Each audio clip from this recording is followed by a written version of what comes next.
ፀጉሮትን ለማዳን የተመለጠ ቦታን ለመመለስና መርገፍን ለማቆም ምን ያህል ብር እንዳወጣችሁና ምን ያህል ውድ ሻምፖዎች እንደሞከራችሁ አውቃለሁ። ግን አብዛኞቹ ለምን አልሰሩ? ምክንያቱም ገበያው የሚሸጥናችሁ ተአምር ሳይሆን የንግድ ማስታወቂያ ነው። ዛሬ ግን የማሳያችሁ ምንም አይነት የብር ወጪ የማይጠይቅ ነገር ግን ከፍተኛ የቆዳ ሕክምና ደርማቶሎጂ ሪሰርች ውጤታማነቱን ያረጋገጠ እውነተኛ ተፈጥሯዊ ሚስጥር ነው። ይህ ሚስጥር በእያንዳንዱ ሰው ቤት ውስጥ አለ። ቀይ ሽንኩርት። አዎ በትክክል ሰምታችኋል፣ ቀይ ሽንኩርት። አሁን በአይምራችሁ ውስጥ የሚመጣውን ጥያቄ አውቃለሁ።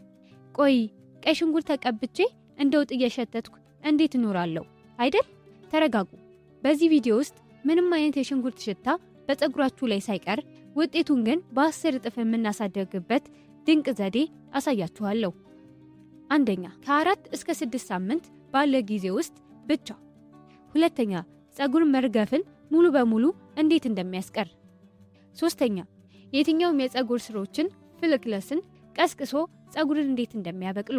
እናም በባለሙያዎች ደረጃ የተረጋገጠ የ72 ሰዓት ልዩ ማፍላት ፈርመንቴሽን ሚስጥር ደረጃ በደረጃ አሳያችኋለሁ። ጊዜ ሳናጠፋ ይህ ቀይ ሽንኩርት በፀጉራችን ስር ላይ ምን አይነት ተአምር እንደሚሰራ ወደ ሳይንሳዊ እውነታ እንግባ። በመጀመሪያ አንድ ነገር በደንብ እንረዳ። ፀጉራችን እንዲረግፍና እንዳያድግ የሚያደርገው ዋና ምክንያት ምንድን ነው? አንደኛ፣ የራስ ቅል መቆጣትና የፈንገስ መከማቸት። ሁለተኛ፣ የደም ዝውውር መቀነስ።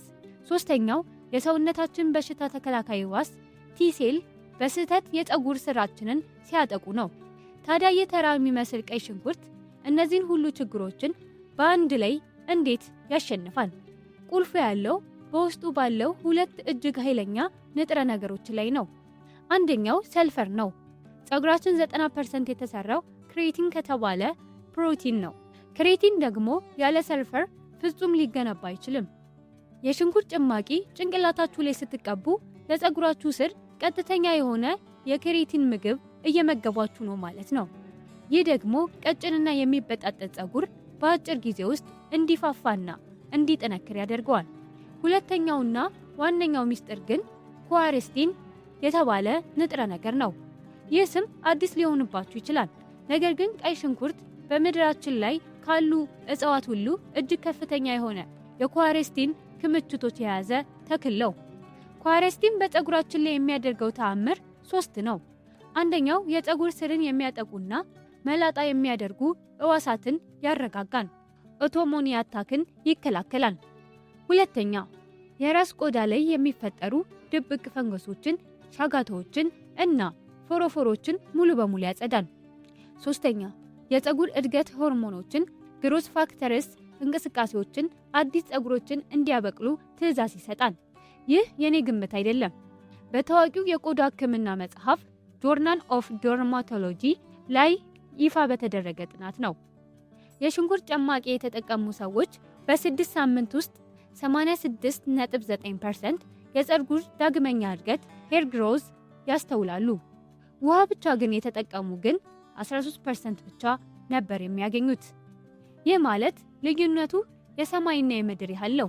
ሳይንሱ ይህን ካረጋገጠ አሁን ወደ ትልቁ ጥያቄ እንመጣለን። ይህን ጭማቂ እንዴት እናዘጋጀዋለን? ሽታውንስ እንዴት እናስወግደዋለን? እና ውጤቱ 10 እጥፍ የሚያሳድገው ያ ድንቅ ዘይት ምንድን ነው? አሁን ወደ ዝግጅት እንግባ።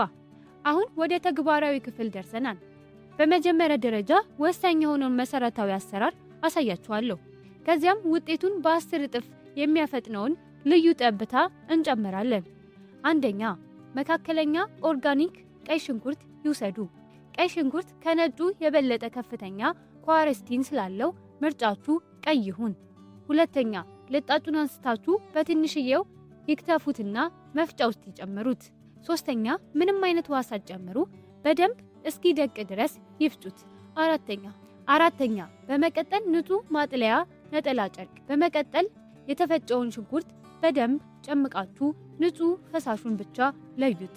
አሁን ትልቁ ሚስጥር እዚህ ጋር ነው። የሽንኩርት ጭማቂ ላይ 5 ጠብታ የሩዝ መሪ እንጨምራለን። ይህ ለምን ያስፈልጋል? በ2015 በተደረገው ታዋቂው የሳይንስ ጥናት የሮዝመሪ ውድ የሆነ የፀጉር ማብቂያ መድኃኒት ሞኖክሲዲን ጋር እኩል የሆነ የፀጉር እድገት የማምጣት አቅም እንዳለው ተረጋግጧል። የሮዝመሪ ዘይት አንደኛ የራስ ቆዳን ደም ዝውውር በከፍተኛ ሁኔታ ያነቃቃል። ሁለተኛ የሽንኩርቱን ጥንካሬ ያግዘዋል። ሶስተኛ ከሁሉም በላይ ደግሞ የሽንኩርቱን ጠንካራ ሽታ በጣፋጭ ተፈጥሯዊ መዓዛ ይለውጠዋል። አጠቃቀሙ ፀጉራችሁን በትንሽዬ እርጥብ አድርጉት። ጭማቂውን የፀጉራችሁ ስር እያደረጋችሁ ለ3 እስከ 5 ደቂቃ በጣታችሁ ጫፍ ቀስ እያላችሁ ማሳጅ አድርጉ። የሚቆይበት ጊዜ ፀጉራችሁን በፕላስቲክ ቆብ ሻወር ካፕ ሸፍናችሁ ከ30 ደቂቃ እስከ 1 ሰዓት ተውት። የተሻለ ውጤት ለማግኘት 1 ሰዓት ቢቆዩ ይመረጣል። ይህንን በደንብ ልብ በሉ። 1 ሰዓት ከሞላ በኋላ ፀጉራችሁን ለብ ባለ ውሃ ትታጠባላችሁ። ሽታውም ሙሉ በሙሉ እንዲጠፋ በሻምፖ 2 ጊዜ መታጠብ አለባችሁ። በመጀመሪያው ጠብታ ቆሻሻውና የዘይቱን ቅሬታ ሲያነሳ፣ ሁለተኛው ጥበት ደግሞ ማንኛውንም አይነት የሽንኩርት ሽታ ከስሩ ያጠፋዋል። ይህንን በሳምንት 2 ጊዜ ብቻ ለ4 ሳምንታት ከተጠቀማችሁ የሚታይ ለውጥ ታያላችሁ። ይህ የተለመደ ምርጥ ዘዴ ነው። ነገር ግን የቆዳ ሕክምና ባለሙያዎችና ተመራማሪዎች የሚጠቀሙበት የሽንኩርቱን ፈዋሽነት ወደ ላቅ ያለ ደረጃ የሚያደርሰው ሌላ የ72 ሰዓት የማፍላት ፈርመንቴሽን ዘዴ አለ። ይህ ዘዴ የኮሪስቲንን ኃይል ከመጨመሩ በላይ ለራስ ቆዳ ትክክለኛውን የፒኤች መጠን ይሰጣል። ይህን ላቅ ያለ ዘዴ አሁን እንየው። ይህን አንድ ትልቅ እውነት ሁሌም ማስታውሱ፣ ፀጉር የሚመገበውና የሚገነባው ከውስጥ ወደ ውጪ ነው። የሽንኩርት ጭማቂን ከውጪ እያደረጋችሁ ከውስጥ ግን ሰውነታችሁ የሚያስፈልገውን ንጥረ ነገር ካላገኘ ውጤቱ ዘለቄታ አይሆንም። በተለይ ቫይታሚን ዲ ለፀጉር ስሮች ያው የመሆንና ዳግመኛ የመቆጥቆጥ ወሳኝ ድርሻ አለው። በቂ የጠዋት ፀሐይ ብርሃን ማግኘታችሁን አረጋግጡ። ካልሆነ ከባለሙያ ጋር በመመካከር ተገቢውን የቫይታሚን ዲ መጠን ሰፕሊመንት ውሰዱ። በተጨማሪም ለፀጉራችሁ የሚያስፈልገውን እንደ እንቁላል፣ አሳ፣ ለውዝ እና አረንጓዴ ቅጠላ ቅጠሎችን በፕሮቲንና በዚንክ የበለጸጉ ምግቦችን በአግባቡ ተመገቡ። አሁን በአጭሩ ስናጠቃልል፣ አንደኛ በሳምንት 2 ጊዜ መደበኛውን ወይም የ72 ሰዓቱን የሽንኩርት ጭማቂ በሮዝመሪ ዘይት ተቀቡ። ሁለተኛ ለ1 ሰዓት አቆይታችሁ በሻምፖ 2 ጊዜ በደንብ ታጠቡ። ሶስተኛ ከውስጥ በቂ ውሃ፣ የተመጣጠነ ምግብና ቫይታሚን ዲ አሟሉ። ይህ በትዕግስትና በተከታታይ ከ4 እስከ 6 ሳምንት ከተገበራችሁት የሚረግፈው ፀጉር ቆሞ የተመለጠው ቦታ በአዲስ ፀጉር ሲሞላ ባይናችሁ ታያላችሁ።